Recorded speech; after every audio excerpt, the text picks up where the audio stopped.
Assalamualaikum warahmatullahi wabarakatuh. Selamat beraktivitas buat teman-teman. Ini dari pojok desa, belajar membaca sebuah emiten secara sederhana. Gak panjang-panjang, gak bertele-tele. Kita coba langsung belajar baca emiten saham.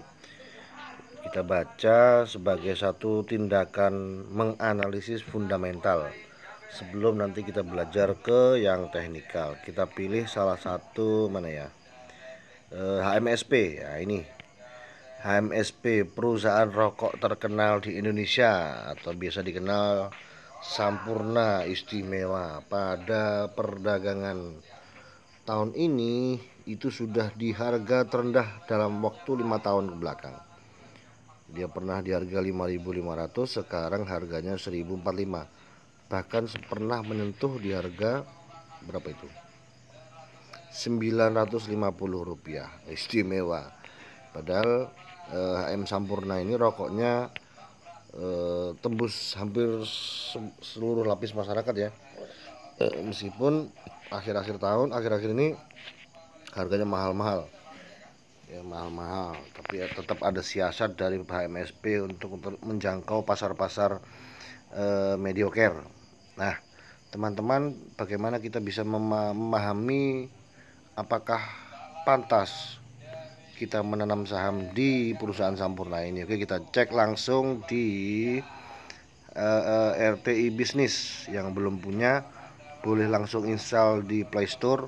RTI Bisnis ini biasanya pegangannya teman-teman trader atau investor untuk mengetahui apakah saham yang ia baca patut untuk dibeli.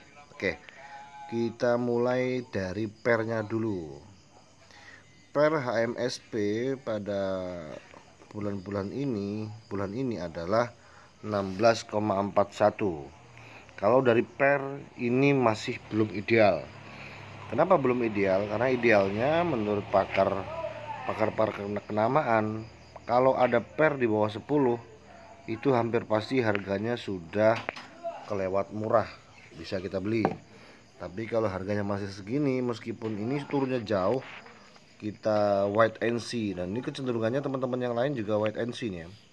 Menunggu kepastian ini kok harganya begini-begini saja, kayaknya sepertinya ada kemungkinan lebih dalam lagi turunnya. Kita lihat nanti. Nah, ini dari sisi per ini masih kemahalan. Kemudian kita cek ke statistiknya untuk mengetahui apakah Sampurna ini masih bisa mencetak laba. Mulai dari 2018 masih mencetak laba ya, positif semua, positif 2020 sempat turun. Jadi kita lihat IPS-nya ya, earning per share-nya itu dari 116, 118, 74 dan 64 di tahun 2021. Tetapi 2021 ini belum selesai ya, karena kuartal keempat belum terjadi laporan. Lapor bukunya belum dikeluarkan. Oke. Coba kita ke bawah. Lihat di bagian BVPS. Waduh. Book value per share-nya ternyata memang HM Sampurna hanya berada di 236. Ada teman-teman yang mengatakan bahwa kalau harga trade itu di bawah BVPS, itu bisa menjadi tanda bahwa harga tersebut sudah harga diskon. Tapi pada kasus HMSP ini harganya di atas BVPS 4 kali lipat ya, kurang lebih 4 kali lipat ya. 236 dikali 4 sekitar 1000-an atau 1000 kurang lah ya. Itu kenapa kita harus wait and see dulu di Sampurna. Nah, tetapi untuk yang senang menabung, investasi jangka panjang, boleh jadi dividen ini bisa menjadi patokan untuk kita beli atau tidak. Dividennya 72,8 itu rupiah itu. Oke, langsung kita bawah tadi. Nah, ke bawahnya kita lihat lagi ada ROE, return on equity, dan return on ROE ini dia mencetak laba 27%. Jadi perusahaan ini masih untung. Hati-hati kalau ketemu emiten yang ROE-nya minus, menjadi pertanda bahwa perusahaan ini sudah tidak menguntungkan. Meskipun dia sedang membangun perusahaan, tapi minusnya nggak banyak-banyak. Kadang ada yang minusnya sampai 1000. Nah, itu biasanya ada faktor lain, misalnya DER-nya kemudian apa tuh DER? DER itu debt equity ratio. Jadi rasio hutangnya lebih besar daripada asetnya. Nah, untuk HMSP utangnya itu hampir hampir. Jadi 3/4 dari total asetnya. Dengan persentase 78%.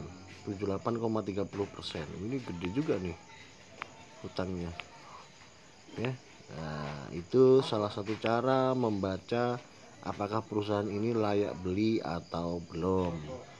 Nah, tetapi dari sisi kepemilikan saham, kepemilikan sahamnya Philip Morris masih memegang kendali 92% dan masyarakat secara keseluruhan hanya memegang 7%. Jadi kalau lihat data ini, Philip Morris ini masih percaya bahwa Sampurna akan kembali ke kelasnya, ya, memiliki harga emiten yang tinggi-tinggi. Misalnya yang sejenis kayak Gudang Garam, GGRM itu kemarin di atas harga 30.000. Gitu ya, itu adalah HMSP. Nah, kalau sudah mendapatkan gambaran tentang fundamental HMSP, kita bisa langsung lihat di chartnya untuk menentukan masuk atau tidaknya. Kalau ini cocok ya, tapi kalau belum cocok ya jangan lihat chartnya dulu. Oh, belum waktunya beli, oh masih kemahalan, kita lewati saja. Guys, itu saja. Lain waktu kita coba belajar teknikalnya basic. Mudah-mudahan bermanfaat. Assalamualaikum warahmatullahi wabarakatuh.